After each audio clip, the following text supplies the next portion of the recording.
Hi friends, this is Vincent. நம்ம சேனலுக்கு உங்களை அன்புடன் வரவேற்கிறேன். ஓகே ஃப்ரெண்ட்ஸ், மேக்ஸிமம் வந்து பார்த்தீங்கன்னா எல்லா சப்ஜெக்ட்ஸுமே நம்ம வந்து ஆன்சர் கீஸ் வந்து அப்லோட் பண்ணியாச்சுன்னு நினைக்கிறேன். கடைசியாக ஒரே ஒரு விஷயம் என்ன அப்படின்னு சொல்லி பார்த்தா தமிழ். சரியா, தமிழோட ஆன்சர் கீ மட்டும் நம்ம கடைசியாக அப்லோட் பண்ணாமல் இருந்தோம். ஆனால் ஃபஸ்ட் எக்ஸாமே இதுதான். நம்ம கையில் இப்போ தான் இந்த ஆன்சர் கீ வந்து கிடச்சிருக்கு. சரியா, தமிழுக்குரிய ஆன்சர்ஸும் நம்ம என்ன பார்த்தா தெளிவாக நம்ம பார்த்துக்கலாம். ஓகே, மொத்தம் 14 ஒன்வேர்டு. அதோட ஆன்சர்ஸ் வந்து பார்த்திங்கன்னா ஃபஸ்ட் ஒன்வேர்டுக்கு வந்து ஆன்சர் வந்து தொல்காப்பியம், செகண்ட் ஒன்வேர்ட்ஸ்க்கு வந்து பார்த்திங்கன்னா மறைமலை அடிகள், தேர்ட் ஒன்வேர்டுக்கு தொல்காப்பியம், ஃபோர்த் ஒன்வேர்டுக்கு அதாவது கார்பன் அற்ற ஆற்றல் பயன்பாடே தேவையாகிறது. அதுக்கப்புறம் ஃபிஃப்த் ஒன்வேர்டுக்கு வந்து பார்த்திங்கன்னா ஆப்ஷன் இ.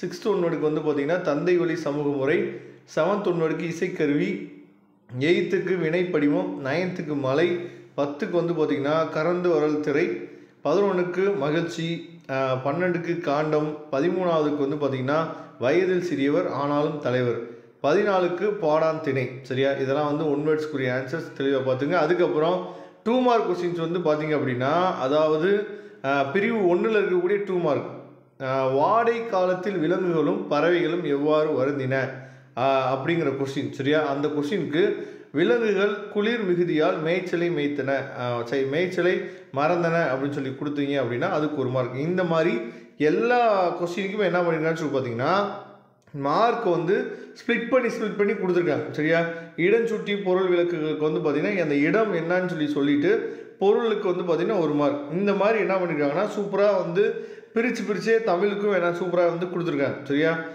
இது தெளிவாக நீங்கள் பார்த்துங்க. அதுக்கப்புறம் எவையேனும் 7க்கு விடை தருகன்னு சொல்லி பிரிவு 3ல் வந்து இது உங்களுக்கு தெரியும். சரியா, அதாவது பொருத்தமான வேறு விடை இருப்பின் மதிப்பெண் வழங்கலாம் அப்படின்னு சொல்லி கொடுத்துருக்காங்க. சரியா, இதுக்கு பொருத்தமான வேறு விடை இருந்தாலும் நீங்கள் மதிப்பெண் கொடுத்துருங்க. ஏன்னா எப்பயுமே வந்து ஆன்சர் கீ வந்து பசங்களோட அதாவது சார்பாக தான் எப்பயுமே ஆன்சர் கீ வந்து இருக்கும். பசங்களுக்கு எந்த விதத்துலையும் மார்க் வந்து குறைச்சிடக்கூடாது அப்படிங்கிற ஒரு எண்ணத்தில் தான் எப்பயுமே வந்து பேப்பர் வந்து திருத்துவாங்க. சரியா, அதை நீங்கள் பார்த்துங்க. ஏதேனும் ஒரு சொல்லை பிரித்தும் சேர்த்தும் தொடரமைக்க பொருத்தமான வேறு விடை இருப்பின் மதிப்பெண் வழங்கலாம்னு சொல்லி கொடுத்துருக்காங்க. அதையும் பார்த்துக்கலாம். சரியா, அதுக்கப்புறம் வந்து பார்த்திங்கன்னா இதில் அதாவது பகுபத உறுப்பிலக்கணம் வந்து எப்படி பிரிச்சிருக்காங்க அப்படிங்கிறத பார்த்துங்க. சரியா, ஷார்ட்ரி அப்படிங்கிறத எப்படி பிரிச்சிருக்காங்க, தொழுதனர் அப்படிங்கிறத எப்படி பிரிச்சிருக்காங்க அப்படின்னு பாருங்கள். நீங்கள் கரெக்டாக எழுதிருக்கீங்களா அப்படிங்கிறதையும் நீங்கள் ஒன்ஸு செக் பண்ணிக்கலாம்.